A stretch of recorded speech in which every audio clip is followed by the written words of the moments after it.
Hello, and welcome to UDL in 15 minutes, where educators discuss their experiences with UDL. I'm Louie Lord Nelson, UDL author and leader. Today, I'm talking with Lukas Fehling, special educator and special education consultant for the canton of Basel-Stadt in Switzerland, and Stewart Campbell, currently a lecturer at the University of Osnabrück. Lukas and Stewart are going to talk about the networking they and others are doing across German-speaking countries to create a UDL community, and they are pardoning me for my poor pronunciation. Welcome, Lukas and Stewart. Thank you. Ali, thank you very much for having us. Oh, you're so welcome. You're so welcome. So I'd love for each of you to just go ahead and introduce yourselves. My name is Stewart Campbell. I'm, as you said, a lecturer at University of Osnabrück in the area of English language education. We deal mostly with English as a foreign language. And I've also been teaching English in several different contexts prior to that, in adult education, secondary education, tertiary education. So I'm kind of a jack of all trades when it comes to English teaching. I'm also a fully trained secondary teacher. The subjects of history and English in the state of North Rhine-Westphalia in Germany. I'd like to do lots of things, so I'm also a research assistant in the area of teacher professionalization the last couple of years, and I'm also working on a PhD at the University of Münster at the moment. All right. Well, you are busy. So, That's for sure. Lukas, let us know about you. Yeah, thank you. My name is Lukas Fehlings, and I live in Germany, in Freiburg down south. But I do work in Switzerland, in Basel. And what I'm mostly doing is consulting services for schools, teachers, or school teams. We develop concepts, provide support for school development issues. We offer continuing education and training, or we conduct disciplinary or interdisciplinary exchange rounds. That's like mostly what we do. Okay, lovely. And you too are very busy. You wear multiple hats, I can tell. So thank you both for being here. Most of my podcasts, they share steps educators have taken with UDL. We decided that this one was going to focus on what you are both creating. And I think it's a really important topic because UDL is growing around the world, and educators in all contexts need to hear what others are doing to create an environment where others will join them. But before we get into that, I want to start with a question that lets you share a bit about yourself and your connection with UDL. So, what made you fall in love with UDL? Well, Louis, I didn't really get to know it till I would say rather late, just because it kind of originated more on the state side, so to speak, right? And we both are based in Germany, and I think I got to know it during my in-service teacher training, which was about 2017. So when I first met it, I was kind of like, oh wow, but I was kind of like it was a bit much, and I didn't really know what to do with it. And it wasn't until I started teaching as an adjunct on the side with a class on how to teach like diversity inclusive teaching in the EFL context. And then I really started looking at it more closely. And I just thought, wow, this is great because it's not just like an add-on, like an extra chapter in a book or something like that. It's more like a framework that just kind of bundles everything up. And I think that's what I really liked about it. Yeah, very nice. Thank you. And Lukas. I think I first heard about UDL during my studies in special education when another student wrote his thesis about it. And back then, I think I didn't really understand it and not how powerful it was. But some years later, UDL came fortunately back into my life. I can't really say when it was, but from that moment, I couldn't think differently. And everything I knew about teaching suddenly made sense. So you could say it just clicked with my beliefs about inclusion and good education. And what I really love about UDL is it's easy to understand at first sight. The principles are clear, practical, and you could say like close to what teachers experience every day. But at the same time, it's incredibly deep and complex. So the more you or the more I learned about it, the more I discovered new layers and connections. And that combination keeps me curious and inspired. Yeah, I'm in the same boat with both of you. And I know that when I first learned about UDL, like you were just saying, Lukas, the same thing, that things just they resonated with me. And I thought, well, gosh, everybody should just love this and know this. Yeah. And then And I too continue to dig into it 17 years later and find new lovely connections. And part of that is because we have wonderful research in our field that helps us learn new things and bring them into our classroom. But this interview is about the work you guys have done together. You were both striving to understand and apply UDL before you met each other. So, what did those paths look like? I already mentioned that I kind of got to know it during my in-service teacher training, right? And then I was also teaching a course for teachers who are in pre-service teachers. So that's kind of where I kind of really start using it and really noticing the potential for it. And then with that, I actually then applied for a PhD position at the University of Münster just because I was interested in how do I, become a better teacher when it comes to being inclusive, being more diversity sensitive, etc. And I've been doing some work on there. So I actually designed a course for students at the master's level, how to then plan lessons. And because UDL is very much of a, when it comes down to planning, it's this idea of thinking about things beforehand. So I was able to create a course there and kind of implement it as an intervention. So that's what I'm working on in my PhD work. Also, we have another network here called the Network of Inclusive English Teaching, or Netzwerk inklusiver Englischunterricht. It's the official title in German. And that's a group of educators in the EFL context here, mostly in Germany then, but also in Switzerland. And there's two in Austria, I believe, as well. But there really is this focus only on teaching English, and UDL only plays a minor role there because some people work with it, some people don't. Me and Thomas Müller, who's from the Pädagogische Hochschule, or like a professional school of education in Lucerne in Switzerland, we got to know each other there, and we've been doing a lot of collaborative work since then. For example, we actually translated the latest version of the UDL guidelines into German. We've collaborated on working. We've made like 3 UDL explainer videos within the kind of EFL context together. And I've also been working. Well, I'm finishing up. I'm working on a project that also uses UDL in like a teacher professionalization module that will then go on to a digital platform that will be then made available to different teacher training organizations in the third, like in the in-service teacher area later this year. So it's been quite a bit of a way there, but it's kind of through the connection to Thomas Müller, I think, is how Lukas and I got to meet each other then. And then, Lucas, your path until you met up with Stewart. Like Stewart said, that I met Stewart during my networking, and the networking started with self-studies.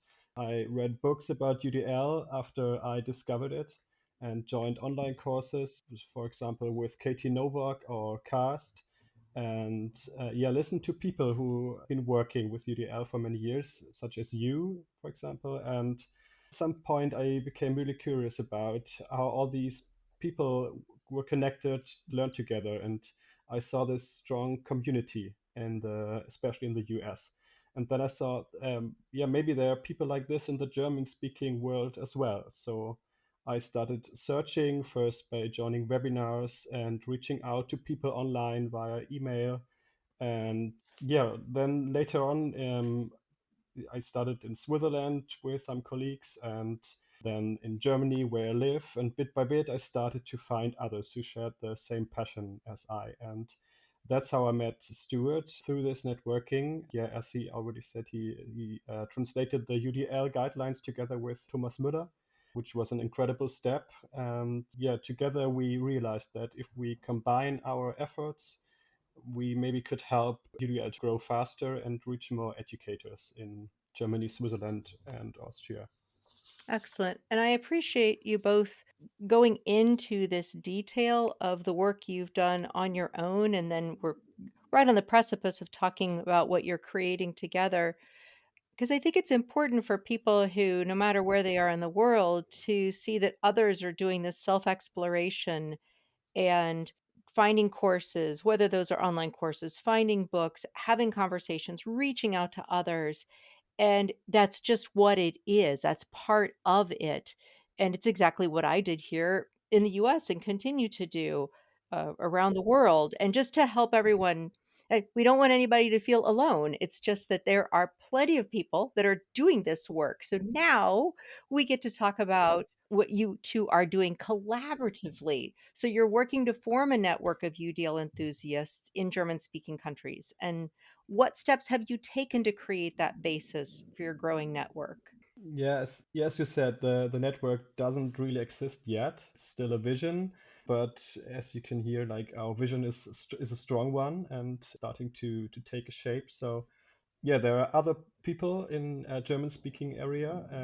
They share the same passion as we, and they want to move UDL forward. That's why we created a group. Some people from high schools in Germany, Switzerland, and Austria.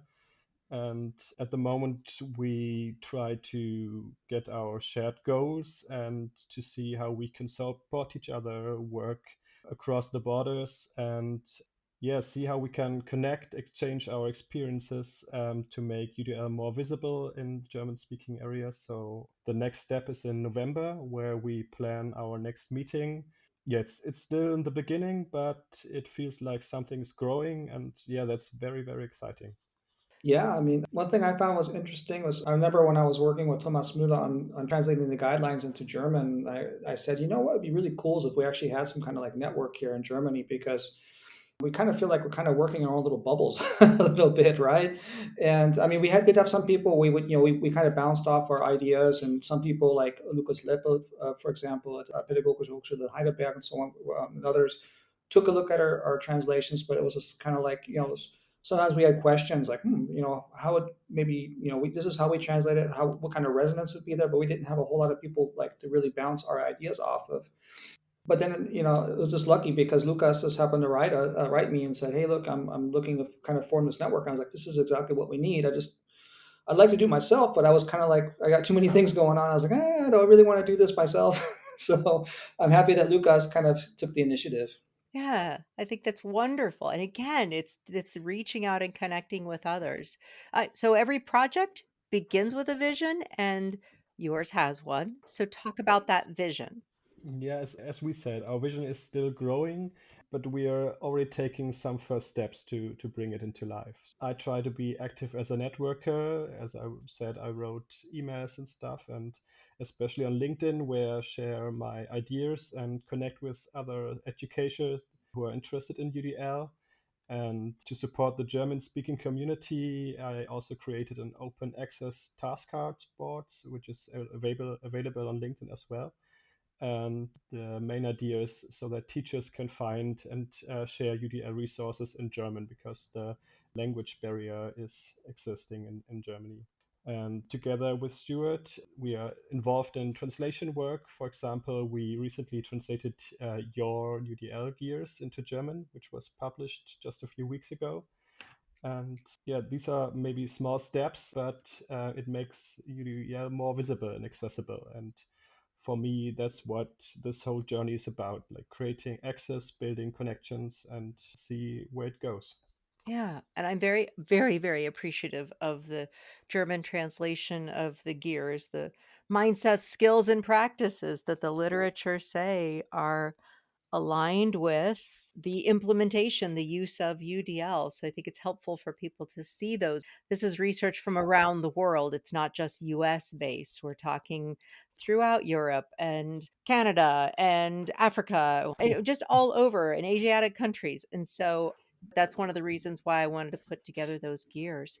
So you both have recently thought about your base design through the lens of UDL, but here's what we know: the process of applying UDL is a cycle, and that cycle includes reflection and adaptation. So, would you be interested in coming back next year to share what you've learned along the way? Oh yeah, sure. Yeah, we'd be grateful for the chance to share our story.